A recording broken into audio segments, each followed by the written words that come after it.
Hello दोस्तों, मैं doctor Rakesh Singh ज्ञान गंगा यूट्यूब चैनल में आप लोग का स्वागत करता हूं। और साथ ही उन यूपीएससी का आज रिजल्ट आप लोग को पता ही होगा, तो यूपीएससी में सफल होने वाले तमाम अभ्यर्थियों को बधाई देता हूं।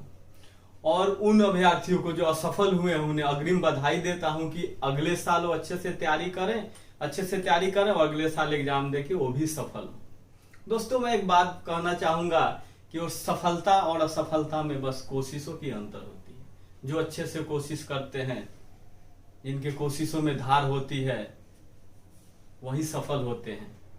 तो दोस्तों, हम लोगों को क्या करना है, चाहे सब लोग मिलके अच्छे से पढ़ाई करें तो सफलता जरूर मिलेगी। ठीक है, चलिए दोस्तों, आज हम लोग कुछ इंपॉर्टेंट आर्टिकल के बारे में पढ़ते हैं। जैसे कि मैंने बताया था आप लोगों को कि दूसरा वीडियो भी आएगा मेरा आर्टिकल का और तीसरा वीडियो भी। ठीक है दोस्तों, चलिए तो स्टार्ट करते हैं। राज्यपाल जैसे अनुच्छेद 152 में राज्यपाल का परिभाषा दिया गया है। क्या 152 में परिभाषा दिया गया है। 153 में राज्यों के लिए एक राज्यपाल होगा। जैसे कि आप लोगों को पता था, जैसे हम लोग प्रेसिडेंट के बारे में पढ़े थे। ठीक है, तो जैसे उसमें था कि एक राष्ट्रपति होगा, वैसे ही 153 में इसमें दिया गया है कि राज्यों के लिए एक राज्यपाल होगा। और 54 में दिया गया है कि राज्यपाल का शक्ति के बारे में दिया गया है। और 155 में उनके निर्वाचन के बारे में। 156 में जो राज्यपाल होता है वो क्या होता है, उनका पद जो होता है वो राष्ट्रपति के प्रसाद प्रयत्न होता है। उनका जो राष्ट्रपति के द्वारा ही राज्यपाल की नियुक्ति होती है। 157 उनका क्वालिफिकेशन यानी अर्हताएं क्या है राज्यपाल का, उसके बारे में दिया गया है। और 159 में उनका शपथ ग्रहण और प्रतिज्ञान के बारे में दिया गया। 161 में क्षमादान। जैसे कि आप जानते हैं राष्ट्रपति को 72 में आर्टिकल 72 में क्षमादान की शक्ति दी गई है, वैसे ही राज्यपाल को 161 में क्षमादान की शक्ति दी गई। ठीक है दोस्तों, तो फिर से एक बार हम लोग देखते हैं 152 में क्या है, राज्यपाल की परिभाषा है। 153 में राज्यों के लिए एक राज्यपाल होगा। 154 में राज्यपाल की शक्तियों के बारे में दिया गया। 155 में राज्यपाल का निर्वाचन।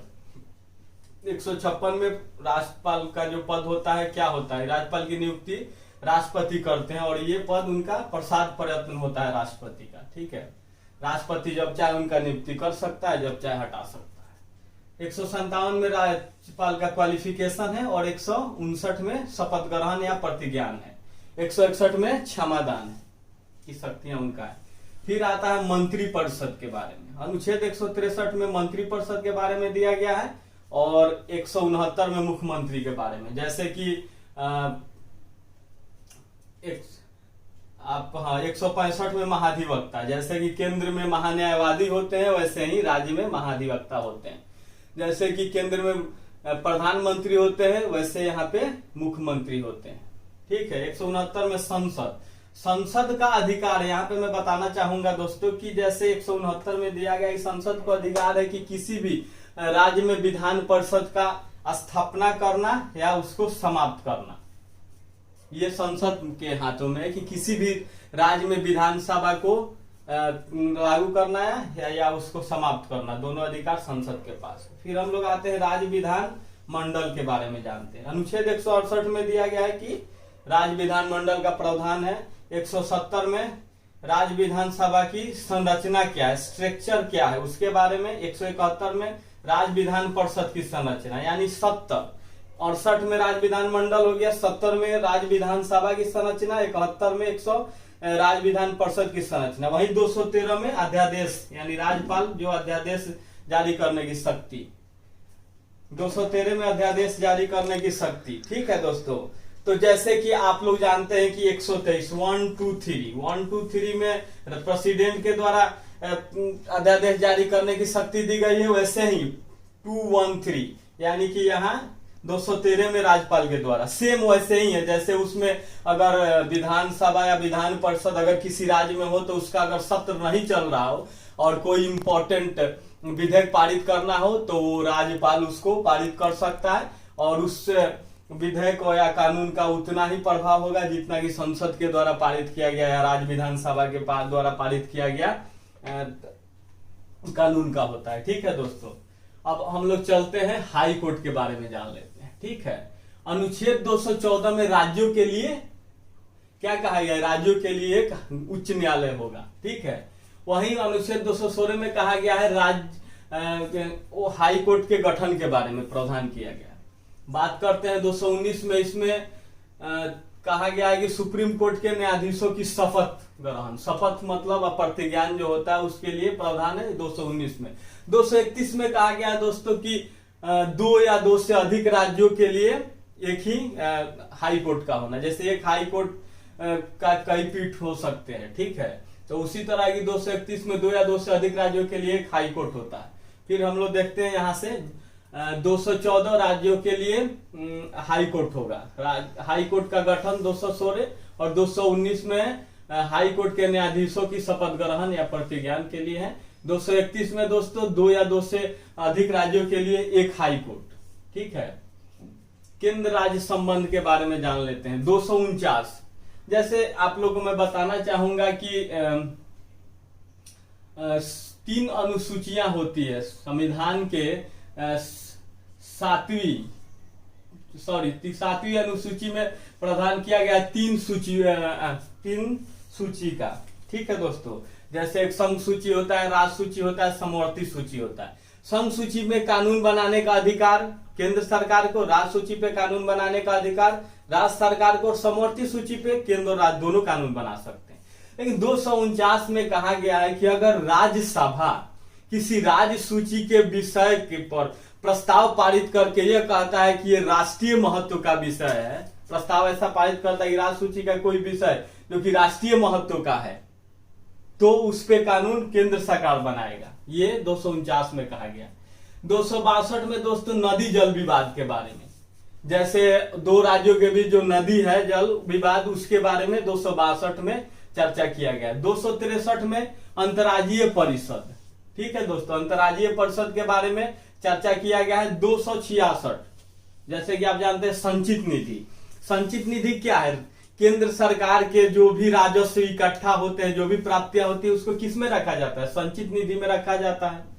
267 आकस्मिक निधि का प्रावधान है। आकस्मिक निधि क्या होता है? कोई मतलब अचानक किसी खर्च की जरूरत पड़े तो उसके लिए हम एक आकस्मिक निधि बनाते हैं, उसमें से हम फंड को निकालते हैं। ठीक है। 280 ये बहुत इंपॉर्टेंट है, वित्त आयोग।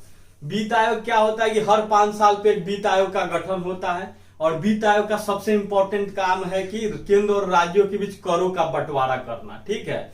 तो जो अभी जो नए वित्त आयोग है एनके सिंह, 15वें वित्त आयोग एनके सिंह है, जो अभी 2020 से 25 तक का इसमें वित्त आयोग का कार्यकाल है। ठीक है। अब आता है 312 अखिल भारतीय सेवा। अखिल भारतीय सेवा क्या होता है? IAS, IPS और IFS, ये अखिल भारतीय सेवा है दोस्तों। IAS मतलब ये हो गया प्रशासनिक सेवा, IPS हो गया पुलिस सेवा, ये हो गया वन सेवा। मुझे बताने का यही था तात्पर्य दोस्तों कि IFS मतलब होता है, लोग समझ जाते हैं कि इंडियन फॉरेन सर्विस होता है, यानी कि भारतीय विदेश सेवा भी होता है, लेकिन ऐसा इसमें क्या अखिल भारतीय सेवा में भारतीय वन सेवा होता है का प्रावधान है। तो ये समझ लीजिए दोस्तों कि भारतीय ये हो गया प्रशासनिक सेवा, पुलिस सेवा या भारतीय वन सेवा, ये है अखिल भारतीय सेवा, जिसका प्रावधान 312 में किया गया। 315 दोस्तों काफी इंपॉर्टेंट, सब लोग को पता होना चाहिए, ये इसमें यूपीएससी का प्रावधान किया गया है। किसका? यूपीएससी का प्रावधान किया गया है। अब फिर से हम लोग बात करेंगे आर्टिकल 249 दोस्तों। 249 में केंद्र राष्ट्र सूची का ऐसा विषय जो कि राष्ट्रीय महत्व का हो, उस पे केंद्र सरकार कानून बना सकता है। 262 में नदी जल विवाद, 263 में अंतर्राज्यीय परिषद का गठन किया गया है, 266 में संचित निधि, 67 में आकस्मिक निधि, 280 में वित्त आयोग, 312 में अखिल भारतीय आयोग। ठीक है। अब आता है अनुच्छेद 315 यूपीएससी। अब आ गया निर्वाचन आयोग।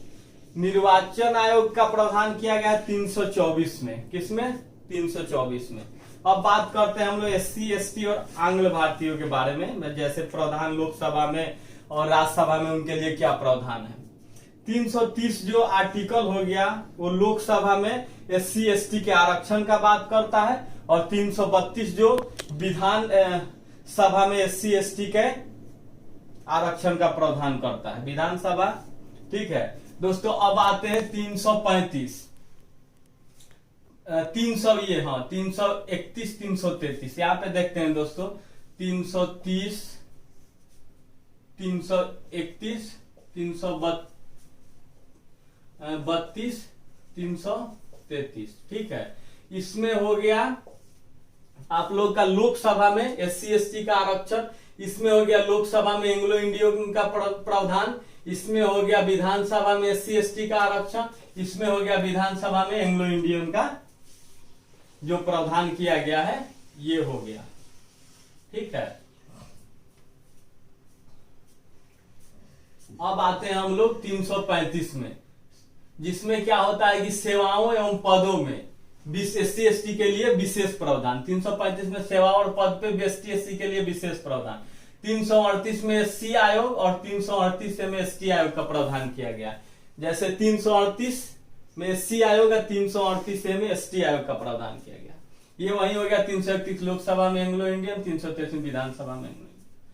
340 जो अभी एकदम करंट बना हुआ है OBC आयोग, ये करंट का बात है और सबसे रिसेंट आयोग जो बना है ये 340 में जिसका प्रावधान है OBC आयोग। अब आता है राजभाषा। ठीक है दोस्तों, 343 में कहा गया है कि हिंदी हमारा क्या है, राजभाषा है, और जो देवनागरी है ये क्या होगा, लिपि होगा। यानी कि हिंदी हमारी राज्य भाषा होगी और देवनागरी हमारी लिपि होगी। यानी राजभाषा और राष्ट्रभाषा में अंतर है दोस्तों, क्योंकि हमारे देश में कोई राष्ट्रभाषा नहीं है। हिंदी हमें आज तक समझ में बहुत लोगों को ये पता होगा कि जो हिंदी हमारा राष्ट्रभाषा है, लेकिन मैं क्लियर करना चाहता हूं कि भारत में कोई राष्ट्रभाषा है ही नहीं। हिंदी है राजभाषा और उसका लिपि है देवनागरी। ठीक है दोस्तों, अब आते हैं हम लोग आपात उपसंबंध, आपात उपबंध, आपात उपबंध। ठीक है दोस्तों, 352 में राष्ट्रीय आपात है। राष्ट्रीय आपात मतलब होता है कि युद्ध, बाह्य आक्रमण और सशस्त्र विद्रोह जब की स्थिति होता है तो उसे राष्ट्रीय आपात कहते हैं। इसका आधार होता है हर, जैसे राष्ट्रीय आपात का आधार हो गया युद्ध, सशस्त्र विद्रोह और बाहरी आक्रमण, बाहरी आक्रमण, सशस्त्र विद्रोह, ये आधार हो गया। इसके मतलब इसमें से कोई अगर कारण हो या सभी हो तो उस पे हम राष्ट्रीय आपात लगता है। 356 में राष्ट्रपति शासन, यानी कि किसी राज्य में संवैधानिक ढांचा का फेल होना। अगर किसी राज्य में संवैधानिक ढांचा फेल हो जाता है तो राष्ट्रपति शासन लागू होता है। अब आते हैं 360 यानी वित्तीय आपात। वित्तीय आपात क्या हुआ कि ये देश के किसी एक क्षेत्र में या पूरे देश में लगाया जा सकता है, लेकिन दोस्तों आज तक हमारे देश में एक बार भी वित्तीय आपात की स्थिति नहीं आई है और वित्तीय आपात नहीं लागू हुआ। अब हम बात करेंगे संविधान संशोधन, यानी हमारे संविधान में आर्टिकल 368 में संविधान संशोधन की बात की गई है। इसमें हम बताना चाहेंगे कि जो संविधान संशोधन क्या होता है, 3 प्रकार का होता है। कितने प्रकार का? 3 प्रकार का होते हैं संविधान संशोधन। एक पहला प्रकार ये हो गया, ये कि फर्स्ट हो गया आप लोग का 50+1 यानी साधारण, पहला हो गया साधारण प्रावधान। ठीक है, दूसरा हो गया साधारण मतलब बहुमत से, दूसरा हो गया विशेष बहुमत,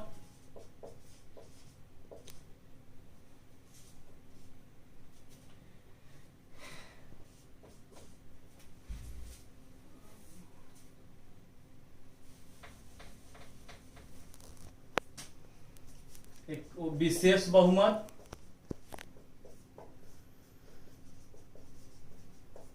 और तीसरा हो गया दोस्तों विशेष बहुमत प्लस राज्यों का समर्थन। ये हो गया 3 प्रकार का संविधान संशोधन। पहला हो गया साधारण बहुमत से, दूसरा हो गया 2/3 बहुमत से, और तीसरा हो गया 2/3 बहुमत प्लस राज्यों का अनुसमर्थन। दोस्तों ये तो हो गया आज आर्टिकल का कुछ इंपॉर्टेंट आर्टिकल। अगले वीडियो में हम लोग मौलिक अधिकार के बारे में पढ़ेंगे और नीति निर्देशक तत्व के बारे में पढ़ेंगे। ठीक है दोस्तों, इसी के साथ अगर आप लोग को मेरा वीडियो अच्छा लगा हो तो चैनल को सब्सक्राइब करें, लाइक करें, शेयर करें, दोस्तों के बीच शेयर करें, कमेंट करें और बताएं कि मेरा वीडियो कैसा लग रहा है। दोस्तों, पिछले वीडियो का आप लोगों ने बहुत प्यार दिया, उसके लिए बहुत बहुत धन्यवाद और उम्मीद करता हूं कि ये भी वीडियो आप लोगों को पसंद आएगा और आप लोग ज्यादा से ज्यादा लोगों के बीच शेयर करें और बेल आइकन को जरूर दबाएं ताकि नेक्स्ट जो वीडियो है उसका नोटिफिकेशन आप लोग को मिले। चलिए दोस्तों, बहुत बहुत धन्यवाद, थैंक यू।